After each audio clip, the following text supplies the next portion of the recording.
So, welcome everybody. I'm Dinda Elliott. I'm the Executive Director of the Fairbank Center for Chinese Studies, and we are really delighted today to have with us Professor Meg Rithmire, who is firstly, her tenure was recently approved, which is very exciting. Congratulations. Thank you.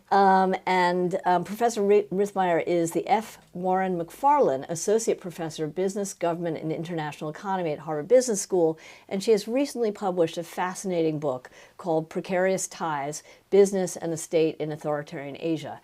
So we're going to be talking about that today. Thanks for joining us. Thanks for having me. So I guess my first question for you is, you've spent so many years studying the relationship between private enterprise, state enterprise, and China and the Chinese state. What made you think of broadening your aperture and looking at Asia more broadly? So my first book was on land and political economy in China, and I was very interested in land, but you can't work on land without understanding something about the financial system in China. And so I became very interested in financial sectors generally, and this question, the intellectual question, which is, can an authoritarian regime have a financial sector that allocates resources meaningfully and even efficiently? Can it have a financial sector without having political competition? And so I was toying with that idea and with ideas about, I was interested in diaspora as well as we've always had this story in the field of Chinese political economy that China's economic takeoff would not have been possible without the China Circle capital, as it's called. So the capitalists from Hong Kong, Taiwan, Singapore, Southeast Asia, even the United States further afield that reinvested in China in the 1980s, 1990s, and even later. And so I was interested in diaspora in that way too. And there was this really interesting moment in 2015 when I was doing some exploratory research for what I wanted to do for a next project, how it might take shape, how I might be undertaking something that would be interesting in terms of global capital and diaspora, but as well as domestic financial systems. And in the summer of 2015, China had an equities market crisis, so a stock market crisis. And it was a fascinating series of events. And I was in Hong Kong and Shenzhen when the markets were crashing. And I remember thinking at that time, as I was learning a lot about Indonesia in particular and the Chinese community in Indonesia, is the Chinese financial sector or the Chinese political economy kind of like Suharto's Indonesia, that everyone thinks it's all fine and then there's one crisis and within a year and a half, the whole thing has collapsed? Or is there something more durable here? And so that led me to think comparatively about looking at China in comparison with other countries, which is something I'd always wanted to do. And then over a series of years and serendipitous encounters and unexpected findings and archives and things like that, this book took shape. Right, wonderful. So what are some of the key sort of takeaways from the book? And we'll get into more detail later, but just some of the main points. So one of the major questions, in addition to this question of how does a financial sector in an authoritarian regime work, is that in all three of these countries, Indonesia, Malaysia, and China, people have had said or have been saying for quite some time that capitalists are not going to play the role of regime change initiators. So we have this idea that in developed democracies, essentially, that the capitalist class, the bourgeoisie, has been the one to demand political rights, property rights, contract rights, and then they have played this instrumental role in democratizing these countries. And there's this whole literature in China political economy saying, why hasn't the Chinese private sector done this? And the conclusion is that they've been co-opted, right? And the same thing has been said in Malaysia and Indonesia. These people are cronies, they are intimately related to political elites, and so they're more likely to support the regime's maintenance on political power than to challenge it. But then in all three countries, we've seen this unravel in various ways, right? So they start as, partners in development or co-optation. And even right now, what we're witnessing in China, we're seeing actually the state turn on the private sector and turn on capitalists with very serious consequences. And so my question was, how does that happen and why does it happen? So the basic findings of the book, it's structured around this 3-case comparison. And it's a long time horizon as well. So I really go back to the 1940s in all three countries to talk about the moment of regime formation.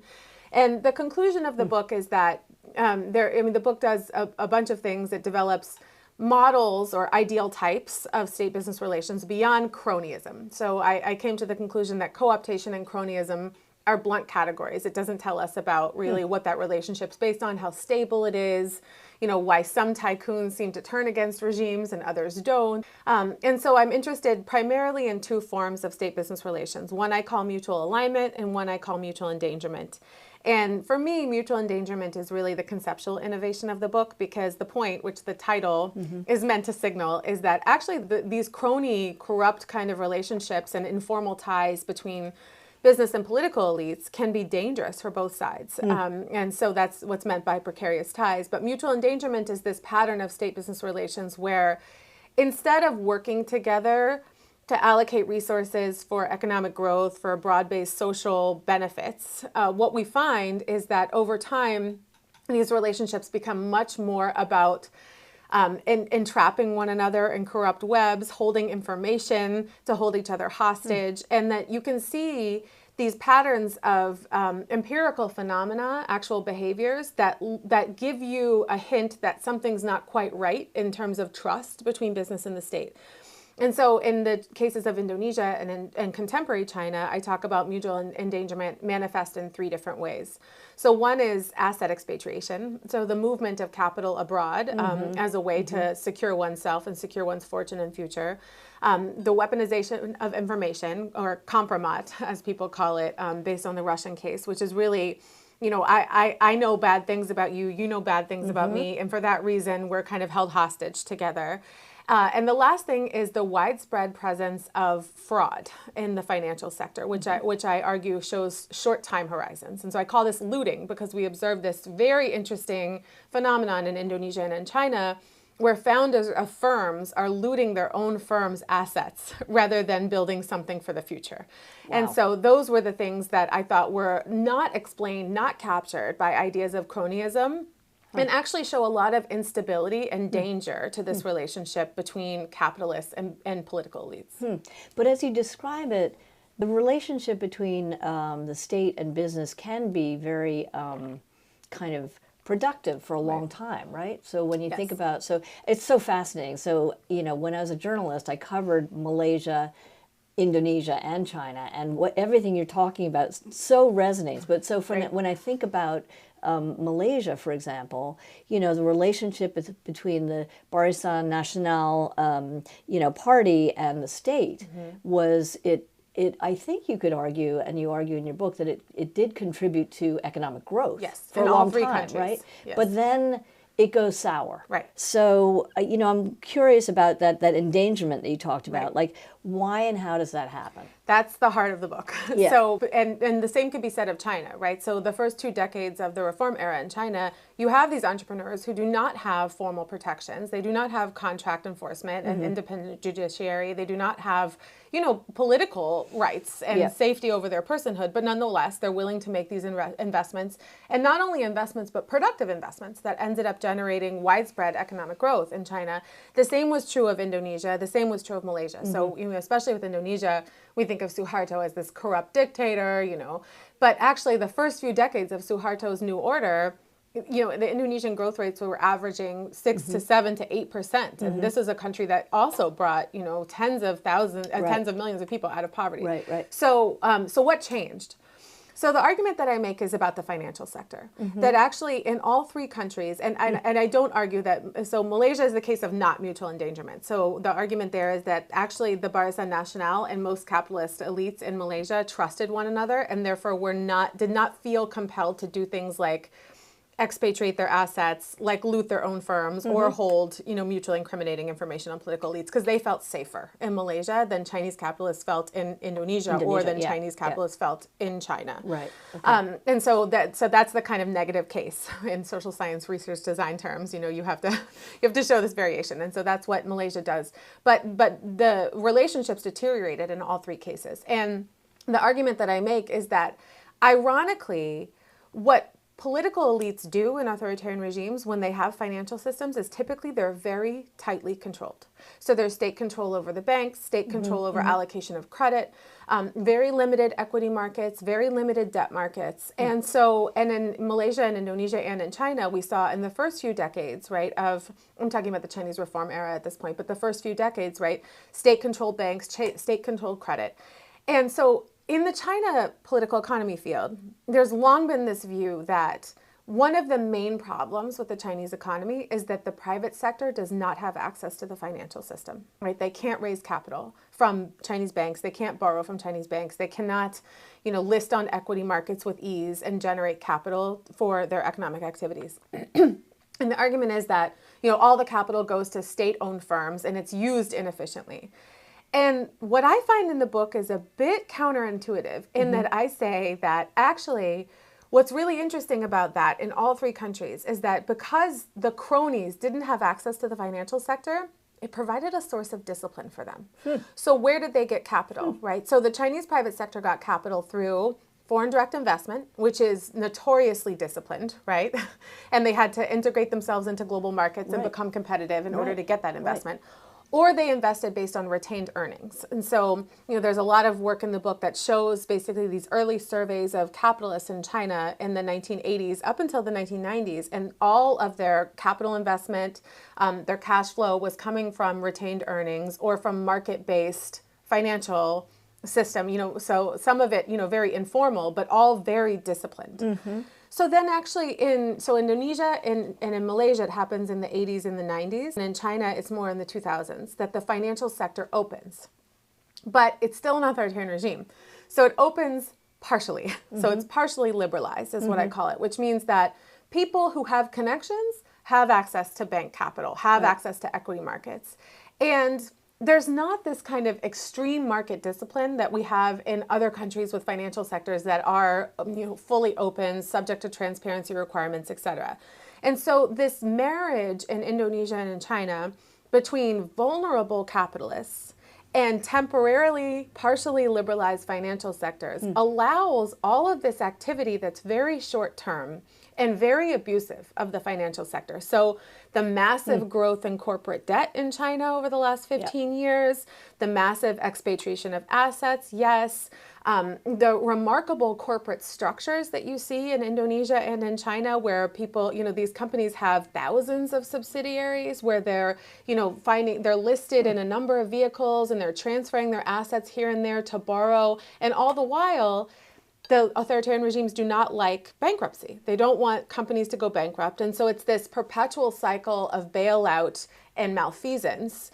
And then you get these very dangerous set of relationships, which I think we're seeing play out in China right now. We certainly saw in the Asian financial crisis in Indonesia. So the bailouts and malfeasance. So on one hand, you're saying that the tight controls led to certain discipline. Discipline, not necessarily effective, allocation of resources, but politically effective. Right. But what I wanted to ask you is, did it also inevitably lead to corruption? I mean, I think about the 2016 1MDB scandal in Malaysia, right? Those are world's greatest financial scandal. Yes. And I just wonder, and you see like the people hiding gold bars in their walls in China, the sort of incredible corruption that we've seen in China that of course there was this, massive crackdown on. But was that inevitable kind of because of the structure of this authoritarian control? Corruption's there the whole time in all three countries the entire way, right? And to me, the question is really, what is the scale of corruption? And also, what's the nature of corruption? And so a lot of people have done work on, there's good corruption and there's bad corruption, right? And, but the nature of corruption is difficult. And that's why, I was unhappy with terms like cronyism and corrupt relationships, because what are they based on, right? So there's a kind of corruption you saw in China in the 80s and 90s, which was, listen, local officials want to get money, local businesses want to get access to licenses, they want to be able to do business. Kind of, you grease my palm, I'll grease yours, and people talked about it that way. It's Isn't that classic cronyism?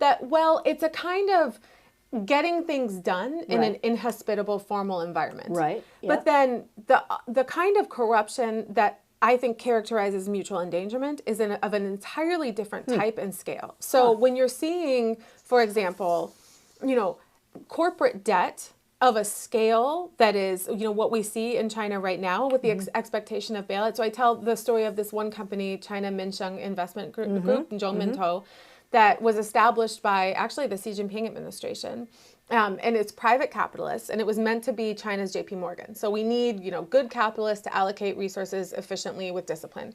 But they knew that basically they had impunity because it had such a high political kind of imprimatur that they couldn't fail. And so what they end up doing is the very investors in that actual fund basically self-deal. So they make investments and they mortgage those investments for US dollar denominated loans, and then they expatriate their assets within a few years. It was probably about 4 years. Zhou Mintou now was then in state receivership and billions of dollars worth of debt, right? So that's a different kind of corruption. They basically stole their own money. They steal their own money, which is a super interesting thing. So we expect, you mentioned 1MDB. Look, Right. it's a scale that's unprecedented, but tale as old as time. Unaccountable authoritarian leader steals from the future generations of his own country, or steals from the present households of his own country. And we expect, corruption in state-owned enterprises that, they don't have, hard budget constraints, what's an extra 200,000 renminbi here or there. But when you have private firms stealing from their own companies, to me, it's a political phenomenon that reflects the status of capitalists and the idea that they think tomorrow might be, to your point about hiding gold bars, tomorrow might be worse than today. Right. And so a lot of that is sort of when we have, we've got a guy who's a chairman at a bank, we have access to the financial sector now, make haste, borrow as much as we can. We know we'll either be bailed out or everything will go so wrong for us and we might as well have our assets in a foreign country, which we saw in Indonesia quite a bit, right? But not necessarily in Malaysia. Yeah. And so to me, it's a fundamentally, what I call it in the book, borrowing some long used terms in social sciences, a kind of moral economy, which is, it's not just about what are the hard incentives and constraints in the financial sector in terms of the price of capital or, the cost of investment, et cetera, but also what are my expectations about my own vulnerability and safety? What do I think will happen in 5 years, right? Why do Chinese and Indonesian entrepreneurs have such short time horizons? Right. And a lot of it is because in China, I argue, that they have been subject to these cycles of accommodation and reprisal over a long period of time. So we're fixated on the current moment where Xi Jinping has cracked down on everything. And it's extreme right now, but it's not novel, right? Yeah. So you can see, and the book talks about, the period of socialization in the 1950s, which was gradual and involved some accommodation of capitalists and then punishing them in the anti-rightist campaign or in the Cultural Revolution. And then these cycles kind of recur repeatedly in China, such that everyone's used to riding the waves of campaigns and they don't think in terms of 10 years, they're thinking in terms of 3 to 5 years. And doing what they need to do to, in Mike Oxenberg's classic, words, get along and get ahead within China, which sometimes means stealing your own assets to make yourself safe in the short term and not thinking about the long term. Wow. So it's interesting that you said that if you look across all these countries, the capitalist, class or whatever, the entrepreneurs, the tycoons, were not the ones who have sort of led change. And when, again, having covered the fall of Suharto in Indonesia and the Reformasi movement in Malaysia, there was things were going along well economically, but then there's a moment when basically the people kind of say this is unacceptable. Right. And it became in both places a sort of, people power kind of movement. I've always wondered, I remember at the time wondering when this stuff was happening, I wonder how the Chinese leaders are viewing this, what's going on here in Malaysia and Indonesia. So I wonder what do you think about that? Well, a lot. So, it's super interesting to think about that time period because Malaysia and Indonesia were watching each other as well, right? And in particular, one of the things I talk about in the book is the ways in which the late 1990s events were similar to those in the late 1960s in terms of comparing those two places. So, because in both instances, explain what you're talking about. So in the late 1960s, there was mass political violence in Indonesia, of course. And that targeted communists, suspected communists, and Chinese, whether those categories overlapped or not, right? And so a lot of what happens in Malaysia is you have Malaysian Chinese capitalist elites saying, we can't let this happen to us. we have to go along with what the Barisan Nasional wants and make do with this, right? And then in the late 1990s, it's sort of the same thing, right? So if the Malaysian Chinese are basically saying we have to support the regime. Of course. If we let They're things the most fall apologist apart, of any apologist. Yes. that's right. If things fall apart, then we're going to be dragged in the streets, just like our Chinese counterparts, in Indonesia. Right. But China was watching the whole time, right? They're watching, and there's been a lot of literature that actually that the Asian financial crisis was, super important in the way that the PRC thought about opening to the global financial sector. That they kind of said at that point, look, if you have an open capital account and you're allowing money to come in and out without heavy restrictions, this is politically very dangerous. And it's hard to argue that they'd be wrong, right? Because that's exactly the process. Right. I've also been interested in that. And, I have to say, when I was doing the research for this book, particularly on Indonesia, I found a bunch of articles and even books that were published in 97, even the beginning of 98, saying how strong the Suharto regime was. Published where? Published, you mean in Indonesia? No, published globally. Globally, So scholarly work, yeah. Basically, the new order is super strong, the old man is old, but, he's stronger than ever. And so we have these narratives about strength of authoritarian regimes and resilience, and then we sometimes tend to then be blindsided by some kind of crisis. But I certainly see what's going on in China now as an attempt to extract from mutual endangerment and get back to something that looks like mutual alignment. Fascinating. And the interesting thing about what's happening is that it's all happening in the financial system. Right. So Xi Jinping So what are you seeing happening? Yeah, so Xi Jinping has gone kind of financial sector by financial sector. So insurance, securities, banking, right? And tried to rein in shadow banking, rein in, informal relationships between regulators and capitalists, crack down on corporate debt, consolidate party supervision of the financial sector because he doesn't trust the bureaucratic regulators. And, try to, the answer is not, more transparency, more market discipline in the financial sector. The answer is more party control. Right. And if the party controls the financial sector, then we won't have these big risks, which he calls these huge, systemic risks or iceberg risks or gray rhino risks. There are all these words for it, right? But it's more control than alignment, isn't it? Well, it's back to we will control the financial sector and make sure that we are examining who's getting access to capital and how they're using it. Because we don't trust our own financial sector or our capitalist elites to do that anymore. And so mutual alignment it is sort of, what's good for everybody is good for everybody. Right. So it's good for business, it's good for the society, right? Whereas mutual endangerment is more, in biological terms, I call it kind of parasitic, right? So it's a competitive relationship with society. So resources consumed by me at the social expense. And I think Xi Jinping now wants it back to that's definitely ended in China. Yeah. So I think that period is over. Yeah. But then the trust thing, it's still there, the lack of trust. And so, my prediction would be that this cycle continues, right? We may be looking at a kind of widening sort of steepness of the curve, right? In terms of the crackdown. But now we see these moments of them saying, okay, private entrepreneurs, come on back, you're welcome now, we'll figure out how to control this. But that fundamental vulnerability, which makes people have the short time horizons and makes people want to loot their own firm while the looting is good, that's still going to be there. Yeah. So let's pause on that for a second. I think last question I want to ask you is kind of how would you define the relationship right now between the entrepreneurial class and the state in China? It seems like the government is sort of trying to assuage people's concerns. People were very freaked out by a lot of things over the last few years and have lost a lot of confidence. And we all hear about, people don't want to invest and all that kind of stuff. But so how do you define the relationship now? I still think it's one of fundamental distrust, and that's based on these historical experiences of accommodation and reprisal. Yeah, it's based on these recent memories of having everything taken away, or what's happened really is, ironically, there weren't ways in which private entrepreneurs could legally access the financial sector, so they all took basically what's called black loans or informal loans, and then. Not only in the crackdown on high tech and big business, but there was also this sweep away the black, right? Yeah. Salhe Chua, right? The Salhe Chua campaign that happened, I think it started in 2018. And so where you find, even small scale entrepreneurs rounded up, so, people saying in 2004 you took an illegal loan, and people saying, well, I had to, there was no other way for me to get financing, right? And so so that's a crackdown not only on the capitalists, but it's also a crackdown on the necessary behaviors they had to take to make mutual alignment work.